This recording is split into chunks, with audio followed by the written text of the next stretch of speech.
This is Angela from the website naturallivingalchemy.ca. Welcome to my channel. Today, I'm going to be showing you how to render tallow from grass-fed beef fat. Now, you can use this for cooking, or as I really like to do, use it for the base for various skincare products. So what is tallow? Well, basically, it is rendered suet or fat from ruminant animals, and this would include cattle, sheep, bison, and lamb. And it is slightly different than lard, which comes from pigs.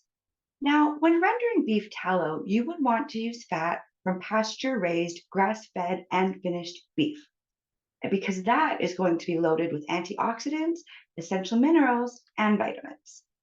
And there have been studies showing different comparisons between grass fed cattle and grain fed cattle. And you are welcome to go check that out. A great resource is the westinaprice.org website. So, the rendering method that we're going to be using today is called wet rendering. Now, you can also render it dry. However, this is the way that I normally do it. It's the way I prefer, and it definitely gives you a much cleaner product at the end with very minimal to no beefy smell, which, let's face it, if we're using this for cooking, beefy smell, that's probably okay. But if we're wanting to use it for skincare, like I have an herbal sunscreen recipe that I'm going to be sharing with you in about a week or two, I'm just waiting for one of our oils to be ready. But you would not want to have any type of beefy smell, and this process will give you the purest odorless form that you can possibly get. Now, let's talk a little bit about the benefits of tallow for your health.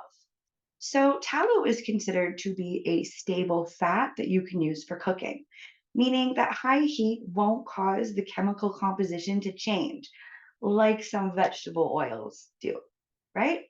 So, tallow has a smoke point of about 420 degrees Fahrenheit, which means it's not going to burn when you're frying, sauteing, or roasting. And I personally love to melt tallow and just toss it in my vegetables before I throw them in the oven and roast them, and they are amazing. Now let's talk a little bit about the health benefits of tallow, okay? And I'm specifically using beef tallow, all right? So it does have a rather high saturated fat content coming in at 42 grams per 100 grams of tallow, but it also has a healthier balance of omega-6 and omega-3 fatty acids, which can help boost the activity of a specific class of enzymes called AMP activated protein kinase, or AMPK. So, what that does is it plays a role in the homeostasis process by activating your glucose and fatty acid uptake and the oxidation when cellular energy is low. So, in other words, it's going to help your cells use energy and reduce stress on your liver and your fat tissues. Now, I do want you to remember I am not a doctor. None of what is on this channel is considered medical advice. It is here for education and entertainment purposes only. And you must talk to your healthcare practitioner and professionals before following any of my advice. So, I am not going to be making any type of claims that this is the healthiest fat that you could possibly use. But it does have some key vitamins and minerals that our body requires, such as vitamin A, vitamin B2, B6, and B12, as well as vitamin E, beta carotene, choline, and phosphorus.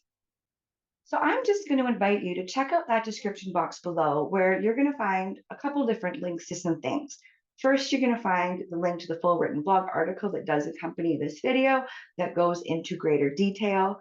And you're also going to find some links as to where you can find some of these products for yourself and you can start rendering your own tallow. Now, on a side note, before we keep going, do you remember, well, unless you're younger than me, but do you remember back like in the 90s, before around 1990, McDonald's French fries tasted really, really good? Well, my friends, that's because they used to use a combination that was mainly beef tallow with a little bit of cottonseed oil. And that is what gave their French fries their delicious flavor and that golden color.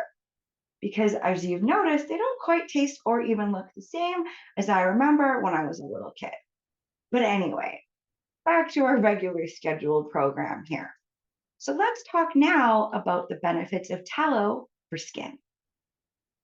So, beef tallow has a very, very similar makeup to the sebum found on your skin, which is one of the reasons why skin absolutely loves tallow.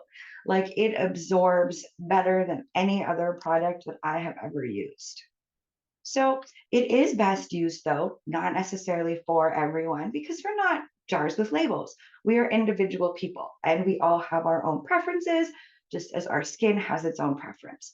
So, this beef tallow for skincare would be best used for people with normal or like dry, irritated, and even mature skin, and ones that aren't necessarily prone to breakouts.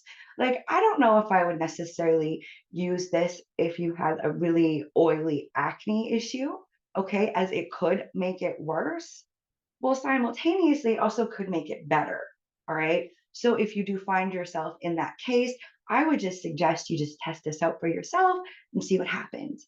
And if you wouldn't mind, comment down below and let me know what your results have been based on how your skin is if you are using this for skincare. Okay. Now, tallow has also been shown to be beneficial for people with eczema or psoriasis. Because remember, it has that really similar profile to our skin that it is going to help seal in moisture and nourish the skin. On this channel, I also do have a two different videos. I have one on tallow balm, and I have a recipe on a whipped tallow body butter that you are definitely welcome to check out. And I have plans in the future, very shortly, like I said, just waiting for some things to be ready. I have an herbal sunscreen recipe. I have a cleansing balm, and I have a rose and white tea facial moisturizer that I'm going to be sharing with you that are all based with tallow. Tallow has an anti inflammatory property as well as the ability to help boost your collagen. Now, one thing that I do want to mention is the comedonogenic rating, which is a rating of 0 to 5 that we use to determine if an ingredient has the potential to clog your pores or not. So, 0 is something that won't clog your pores at all, and 5 is something that definitely will. Now, while I was doing my research specifically for this video, I could not actually find a source that wasn't conflicting with another one. So some sources say it's 0, others give it a 2 to a 3 rating. Now, I can only speak from my personal experience. I have not found it to clog my pores at all. I have actually experienced less breakouts, minus certain hormonal shifts that could give you a pimple or two. It has definitely made my skin better. I mean, I'm 41, don't use that much other than just a couple of tallow products. I think my skin looks okay. But I am definitely going to invite you to be your own judge to see if this is something that is going to be as beneficial for you as it was for me. So, the hardest part of this entire process that I have found is actually generally sourcing out your beef fat. So, I'm just going to suggest that you just do a little Google search or whatever search engine you like to use and just see what local farms actually do, like a farm to table service that you can just order directly from them. If you find yourself in the Regina, Saskatchewan area, shout out to the farm I use. It's called Box H Farms. They either deliver it right to your house or they have a couple pickup locations just within the city. So that is what you're going to have to do to find it. The equipment that you are going to require for this process is a crock pot and an immersion blender. If you do not have an immersion blender, what you're going to have to do is find a way to take something like this big chunk of fat. You're going to need to cut it up in small pieces. You could use something like if you had your own meat grinder, or if you just wanted to take it to a butcher and see what they would, if they would grind it up for you. Maybe even the farm that you order it from could do that for you. Other things that you could do would be throwing it in a food processor. All right. Now, if you were just going to use a knife to cut this up in pieces, I do find that that works best when this is still frozen. And just so you are aware, I always start mine from frozen. Just take it out of the freezer and throw it in my crock pot. The other things that you're going to require is going to be table salt. We don't need to use any of our fancy high quality sea salt or Himalayan pink salt. We just want normal white table salt. You're also going to need water. So little science for a second, right? Water and oil do not mix, right? So what ends up happening is the salt draws out the impurities from the fat and it actually ends up dissolving those in the water. All right. As you will see underneath here, okay. So there's that my white pot kind of on top is your water layer underneath. But don't worry, I am going to show you how we get from this to this. Now, this is taking a little bit, it's a bit of a time consuming process, but it's not really anything you have to do. You just have to make sure that it doesn't burn by stirring it periodically and just making sure that there is enough water in there. If you don't have the water, you could potentially burn your product, and then I'm not quite sure how we would purify it after that. So let's just avoid that altogether, and you just got to check it periodically. Okay, so our first day is about 12 hours long. And then the second rendering process, which is really what purifies it, is only about 4 hours. All right. So, what you are going to do is you would just take your crock pot, right? And then you would just take your keef. If you had an immersion blender, I would just cut this up in like about 3 pieces and just put it in here. You're going to put 2 to 3 tablespoons of salt, and then you're just going to cover that all with filtered water. I am experimenting with some new video equipment and setups and stuff. So I do apologize. The lighting got a little bit weird during part of it, but I'll show you how we go from something like this to this. So to start, we're going to take our frozen piece of beef fat and we're going to cut it up into a couple of smaller pieces. The amount of pieces that you use really is going to depend probably on the size of your crock pot and if you are going to be using like something like an immersion blender to just really get those pieces smaller, but we're going to do that in the next step. So first, we're just going to get our pieces small enough. We're going to put them in our crock pot. We're going to add some salt. I added about 2.5 tablespoons of just plain white table salt. And to that, I put in about 6 cups of water. You want to turn your machine on to low and put on a lid. So after a couple hours, once it's been rendering down, everything is going to be softened up as you can see. So now you're going to just want to take your immersion blender and you're just going to want to blend the pieces down so there are just no large chunks left and it is just small, very manageable pieces. Now, I do want to mention, please be careful. This is hot fat that you're dealing with. Try not to splash it all over the walls like I've done. And more importantly, just make sure that you're being careful and that you're not getting burnt. So you're just going to want to check it periodically throughout the day, give it a stir, make sure that it's still full of water and that nothing is burning.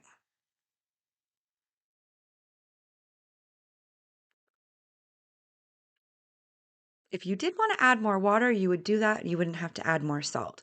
So now that we have been at this for about, I think, 10 hours, we are going to strain it. So what I like to do is take these 2 mesh strainers and just line it with cheesecloth, okay?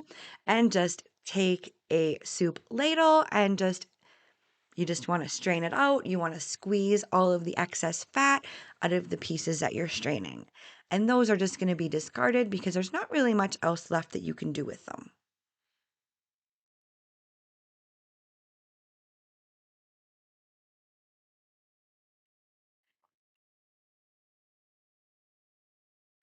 Now, I did accidentally get a little bit of what I was trying to strain out into the stainless steel bowl. So all I did in that case was because the water layer is going to be on the bottom, I just kind of pushed that debris into that bottom layer just so it wasn't going to be in with my finished product. So once you have everything strained, you're just going to throw it in the refrigerator and let that completely solidify overnight. Next, you're going to want to loosen it. And as you can see, that brown stuff in the middle of the cake, that was just the debris that we do not want. That's the sediment that we're going to get rid of. So you just want to take a knife and you're just going to lightly scrape off any of that brown stuff.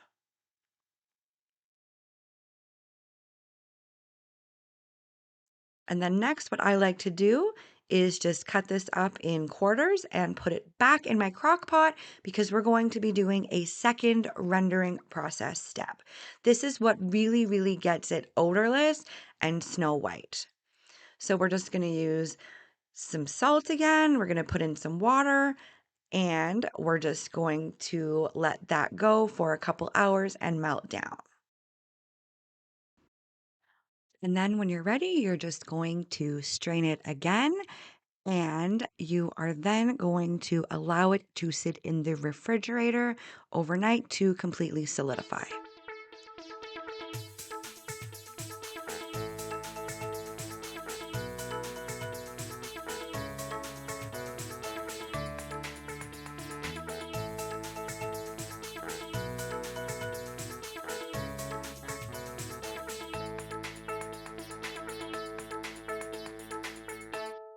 So our tallow has finished its double rendering process. So one very important thing to mention is the stainless steel bowl that you are going to be using. Make sure it's one that's flexible. Um, this one wasn't as flexible as what my last one was, so I was having a hard time loosening it. If that's the case, all you're going to want to do is just put a butter knife just along the sides to kind of loosen it up like that. And then you're just going to take it out. Now, in here, this wasn't so bad. You can see that our water isn't necessarily that dirty. The first one that I did, it was a lot more brown. So that's good. That's showing us that we have cleaned this up. We have got rid of all of those different impurities and things that we do not want.